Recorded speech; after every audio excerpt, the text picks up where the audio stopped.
Kalau tadi rumah si Ike di kotanya masih mending. Udah aku mulai share screen, udah aku mulai record, mulai. Ya,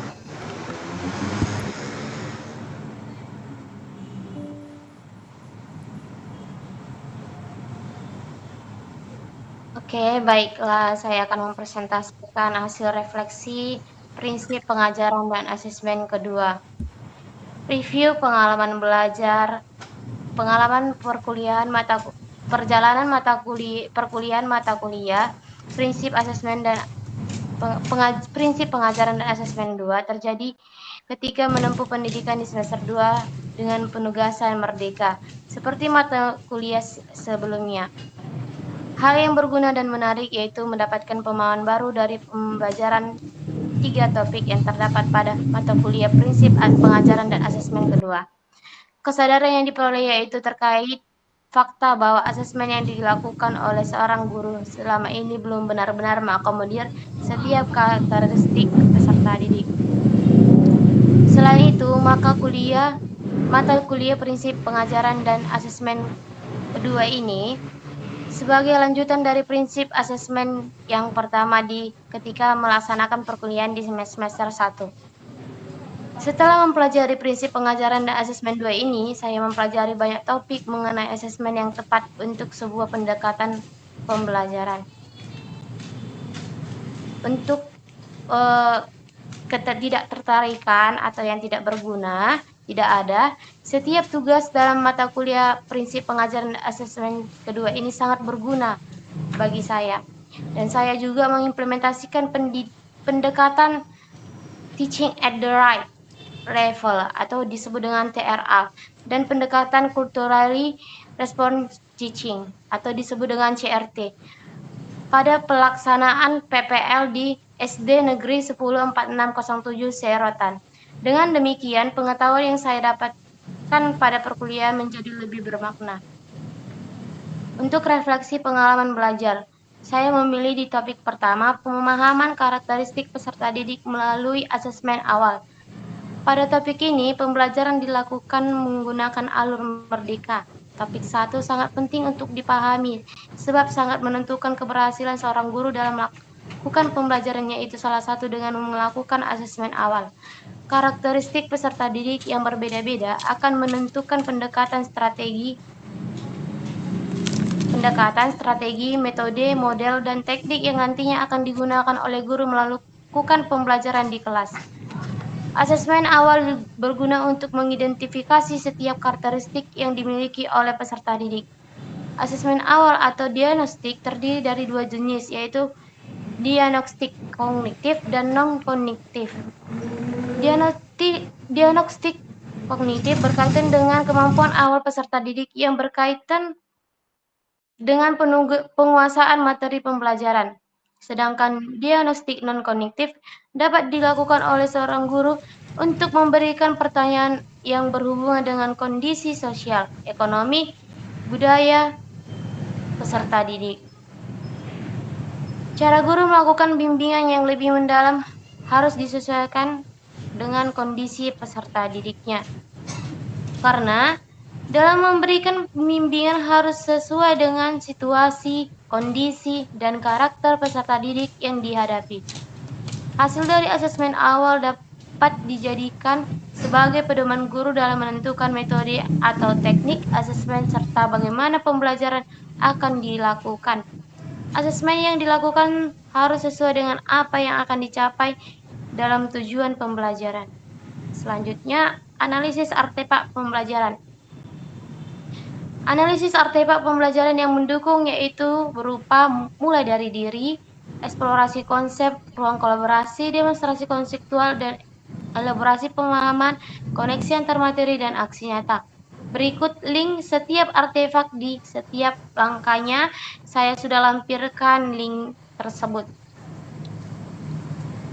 Karena artefak ini menjelaskan secara rinci penerapan asesmen awal untuk mengetahui karakteristik peserta didik yang selanjutnya akan dijadikan pedoman dalam penyusunan rancangan pembelajaran yang akan dilakukan. Nah, artefak ini pembelajaran yang mendukung hasil refleksi saya, yaitu di aksi nyata. Karena saya dan teman sejawat mengobservasi berdasarkan petunjuk dari LMS yang mengidentifikasi karakteristik yang membedakan observasi PPL 1 dengan PPL 2, di mana di sini terkait dengan lingkungan sekolah yang di PPL 1 dan PPL 2 membandingkannya dan membandingkan karakteristik setiap peserta didik di PPL 1 dan 2. Nah, selanjutnya rumusan hasil refleksi berupa pembelajaran bermakna. Perubahan yang akan saya lakukan yaitu yang pertama, memahami kebutuhan individual peserta didik. Yang kedua, mengakui bahwa setiap peserta didik memiliki gaya belajar yang berbeda, kebutuhan belajar yang berbeda, serta minat yang beragam. Setiap guru perlu memahami karakteristik peserta didik secara individual dan merancang pengalaman belajar yang relevan. Nah, yang kedua, menyediakan konteks yang bermakna, di mana di sini membuat koneksi antar materi pembelajaran dengan pengalaman hidup, minat, dan tujuan peserta didik. Hal ini membantu peserta didik melihat relevansi materi pelajaran dengan kehidupan sehari-hari mereka, sehingga meningkatkan motivasi dan pemahaman. Yang ketiga, memberi kesempatan untuk eksplorasi dan penemuan. Nah, di sini dijelaskan menggunakan pendekatan yang mendukung peserta didik untuk menemukan pengetahuan sendiri melalui eksplorasi, percobaan, dan diskusi. Ini dapat mencakup proyek-proyek berbasis masalah. Ya, bisa kita bilang di sini bisa menggunakan pendekatan PBL atau PJBL juga. Diskusi kelompok atau kegiatan praktis lainnya yang mendorong keterlibatan peserta didik secara aktif dalam proses belajar. Nah, yang selanjutnya menggunakan beragam sumber daya dan strategi pembelajaran. Memanfaatkan berbagai sumber daya dan strategi pembelajaran termasuk teknologi. Nah, di sini kita juga udah menerapkan beberapa teknologi dalam pembelajaran kita. Bisa itu terkaitnya dengan Quizzes, Wordwall, Bluecut, Bumble Jam, dan sebagainya. Materi bacaan atau media dan kegiatan praktis untuk memenuhi gaya belajar yang berbeda dan memperkaya pengalaman belajar peserta didik. Sekian presentasi dari saya ucapkan terima kasih dan dilanjut dengan teman saya.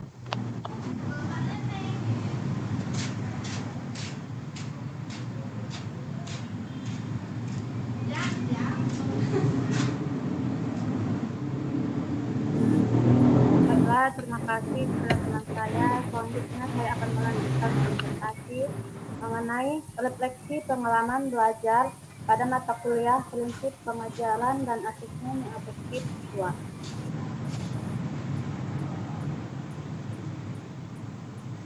Yang pertama yaitu review pengalaman belajar.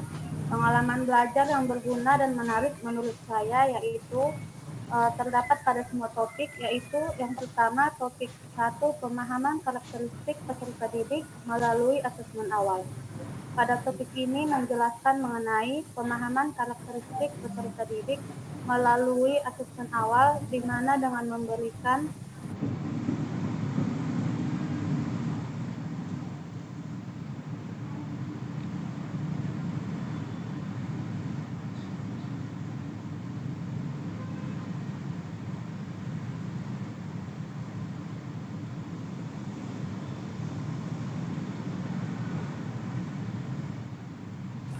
Mohon maaf sebelumnya jaringan saya bermasalah, akan saya lanjutkan. Yang pertama yaitu topik 1, pemahaman karakteristik peserta didik melalui asesmen awal. Pada topik ini menjelaskan mengenai pemahaman karakteristik peserta didik melalui asesmen awal, di mana dengan memberikan asesmen awal, kita dapat mengetahui karakteristik peserta didik yang kemudian digunakan sebagai paduan untuk menyusun rancangan pembelajaran. Yang kedua yaitu topik 2, pendekatan sistem select level pada perencanaan pengajaran dan asesmen.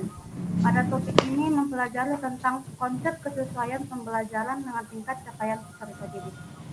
Sedangkan yang ketiga yaitu pendekatan culturally responsive teaching pada perencanaan pengajaran dan asesmen. Pada topik ini mempelajari bahwa guru perlu merancang kegiatan pembelajaran yang sesuai dengan keberagaman siswa di kelas.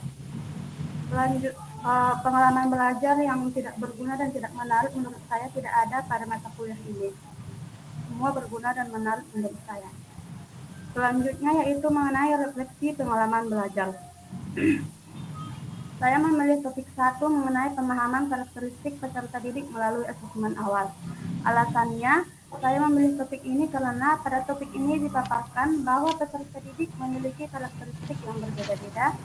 Pemahaman terhadap karakteristik peserta didik sangat penting dalam merancang pembelajaran dan asesmen karena erat kaitannya dengan penentuan kompetensi atau tujuan pembelajaran yang ingin dicapai. Pada pendidikan yang berpihak pada peserta didik, kompetensi atau tujuan pembelajaran tidak hanya untuk memenuhi tuntunan kurikulum, melainkan disesuaikan dengan tingkat capaian peserta didik. Mengapa hal tersebut terjadi? Hal tersebut dapat terjadi karena pemahaman materi mengenai topik 1 pemahaman karakteristik peserta didik melalui asesmen awal dapat dicapai setelah saya melakukan serangkaian kegiatan pembelajaran mulai dari diri hingga aksi nyata. Alur belajar ini dapat membantu saya untuk mengkonstruksikan pemahaman yang telah ada dalam diri saya mengenai materi pemahaman karakteristik peserta didik melalui asesmen awal. Dengan berbagai pengetahuan yang terdapat pada topik 1 ini dapat membantu saya dalam memberikan asesmen awal, terutama dalam pembelajaran yang digunakan untuk kedepannya. Analisis artefak. Menurut saya artefak yang saya hasilkan dalam mata kuliah ini pada topik 1, artefak yang saya pilih yaitu yang pertama pada ruang kolaborasi. Pada bagian ini merupakan tugas kelompok dengan instruksi tugas mengaitkan antara karakteristik peserta didik dengan asesmen awal dan rancangan pembelajaran. Yang kedua yaitu artefak demonstrasi konseptual. Pada bagian ini merupakan tugas kelompok kecil dengan instruksi tugas membuat pemetaan karakteristik peserta didik berdasarkan analisis data hasil asesmen awal yang telah didapatkan. Yang ketiga, pada bagian elaborasi pemahaman. Pada bagian ini tugas individu dengan instruksi menjawab 6 pertanyaan mengenai hasil asesmen awal terhadap karakteristik peserta didik. Dan yang keempat, koneksi antar materi. Pada bagian ini, tugas individu dengan instruksi membuat infografis mengenai analisis hubungan antara karakteristik peserta didik dengan rencana penyusunan rancangan pembelajaran. Selanjutnya mengenai rumusan hasil refleksi berupa pembelajaran bermakna. Pembelajaran bermakna yang saya dapatkan dari hasil refleksi saya yaitu saya belajar bahwa setiap peserta didik mempunyai karakteristik masing-masing ataupun berbeda-beda. Perbedaan karakteristik ini bisa saja terkait dengan profil, minat, kesiapan belajar, dan gaya belajar peserta didik.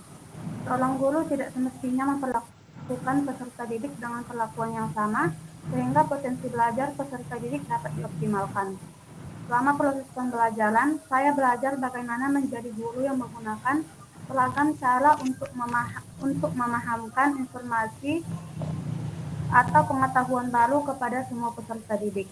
Setelah belajar materi ini, saya harus menerapkan pembelajaran yang menyesuaikan dengan kondisi maupun karakteristik peserta didik. Baiklah, sekian presentasi dari saya lanjutkan kepada teman saya.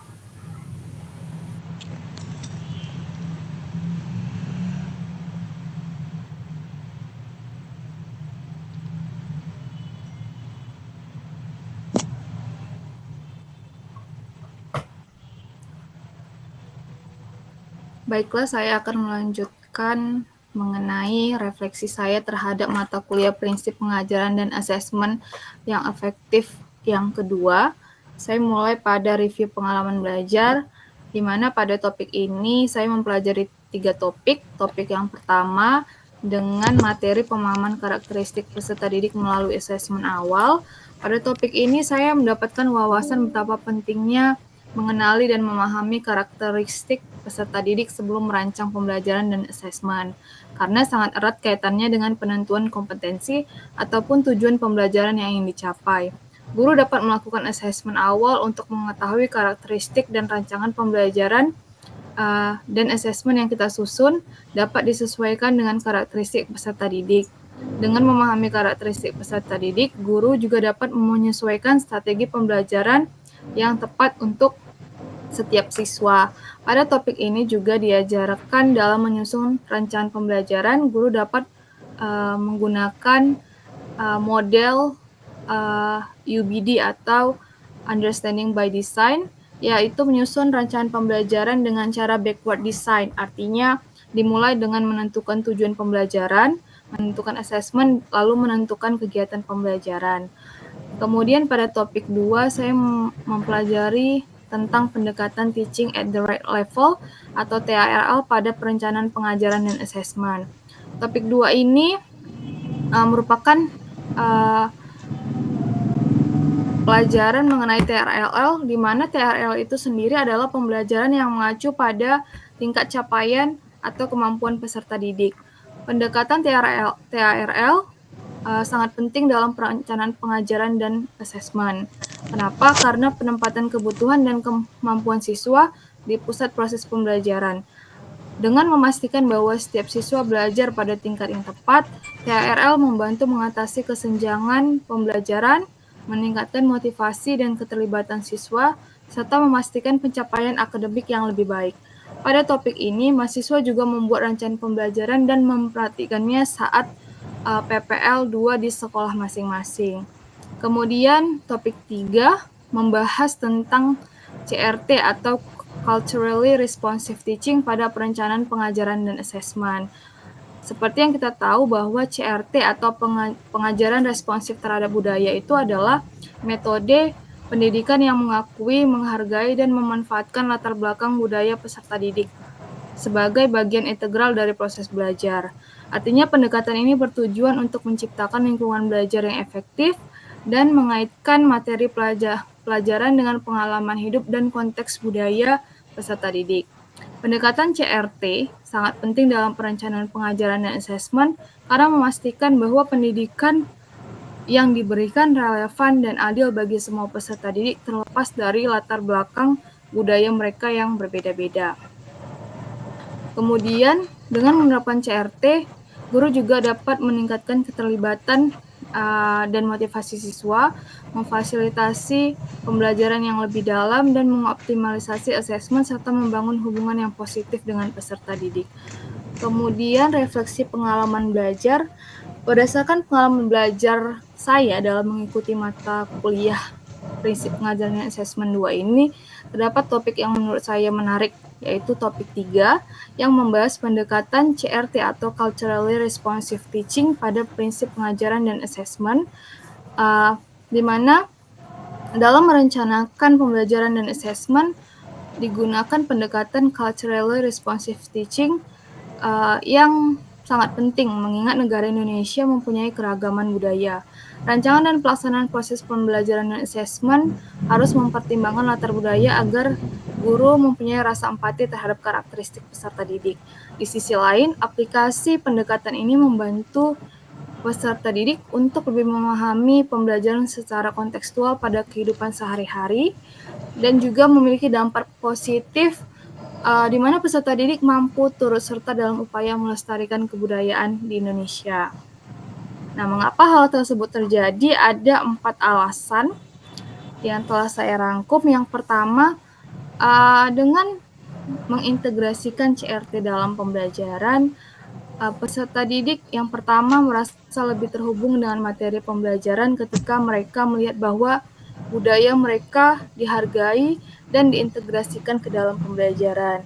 Alasan kedua, CRT membantu menciptakan lingkungan kelas yang menghormati dan merayakan keragaman budaya yang penting untuk kesejahteraan emosional dan sosial peserta didik.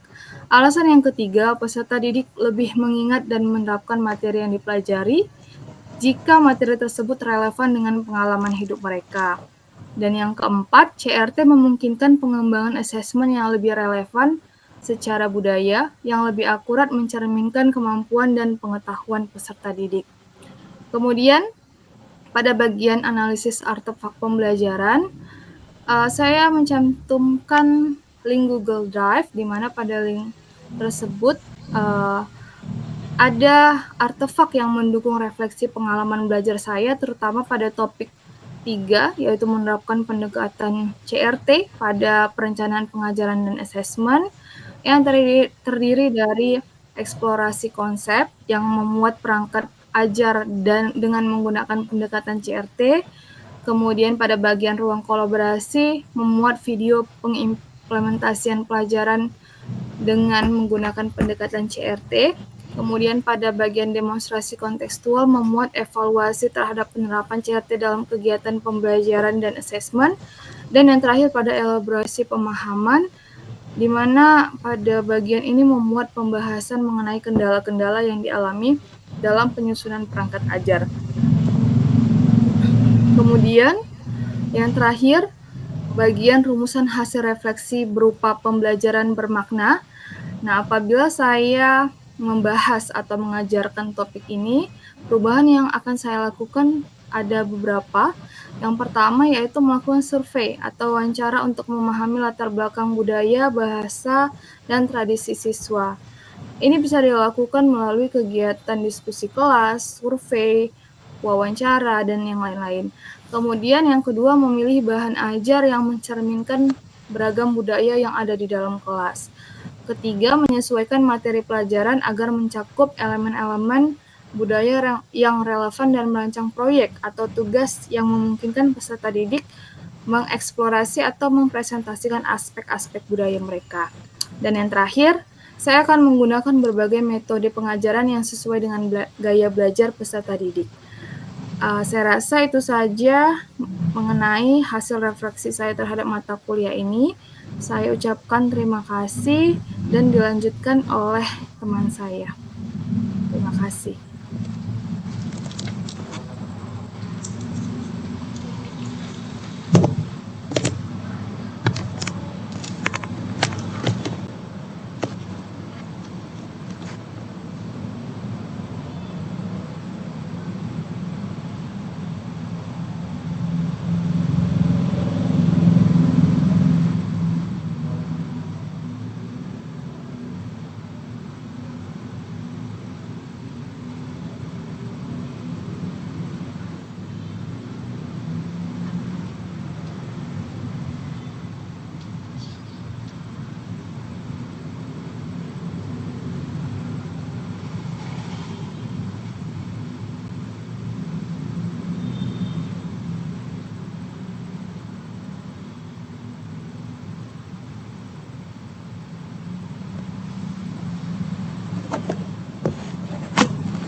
Boleh, tapi PPT, Mate. Ada PDF-nya nggak?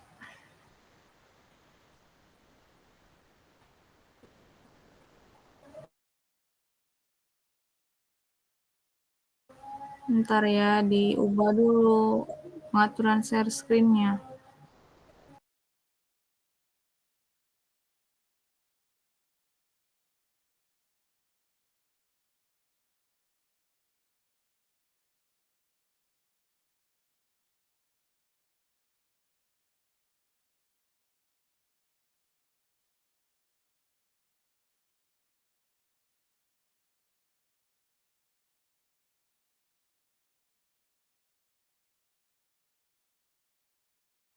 Udah kelihatan? Oke.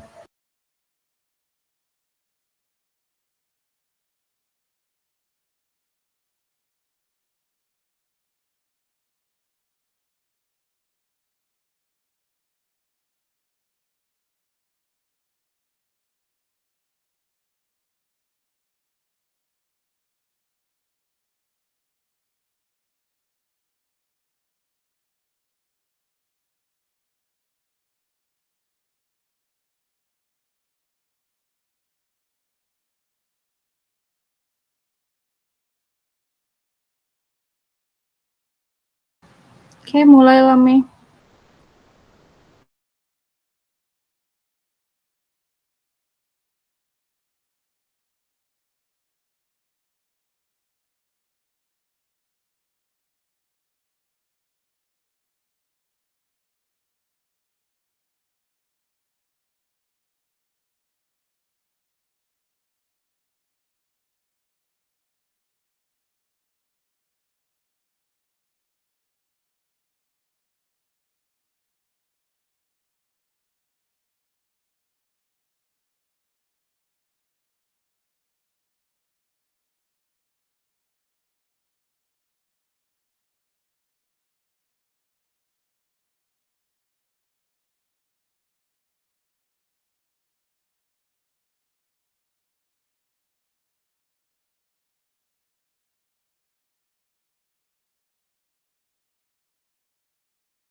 Assalamualaikum warahmatullahi wabarakatuh.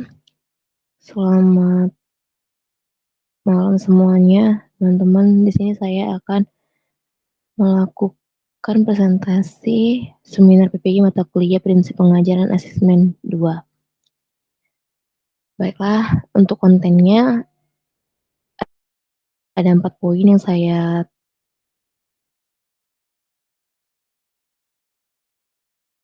cantumkan melalui pengalaman belajar, analisis artefak, serta pembelajaran bermakna.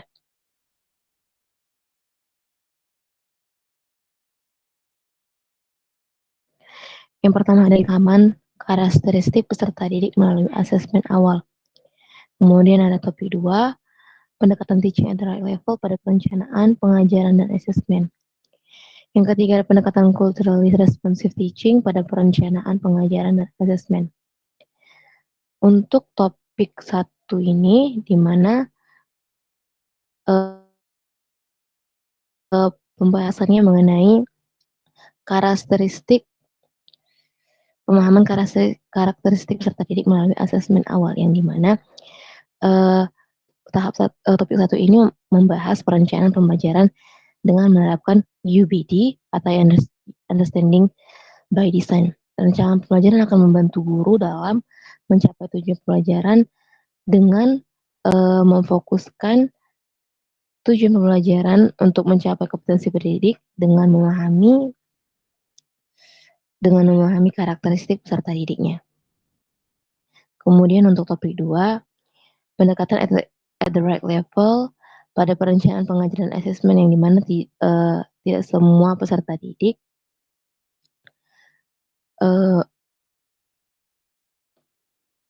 maksud saya di mana peserta didik ini dikelompokkan berdasarkan potensi mereka, sehingga pendekatan teaching at the right level merancang strategi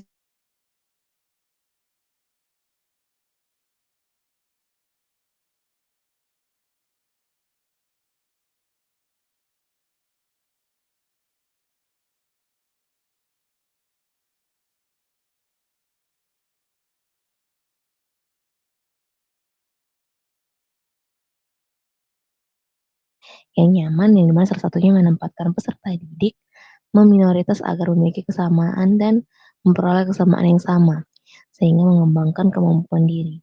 Salah satu pendekatan yang dapat dilakukan yaitu menggunakan pendekatan CRT atau Culturally Responsive Teaching. Selanjutnya ada review pengalaman belajar yang menarik dan berguna menurut saya adalah topik 1, yang dimana topik 1 ini membahas mengenai pemahaman karakteristik peserta didik melalui asesmen awal, yang dimana saya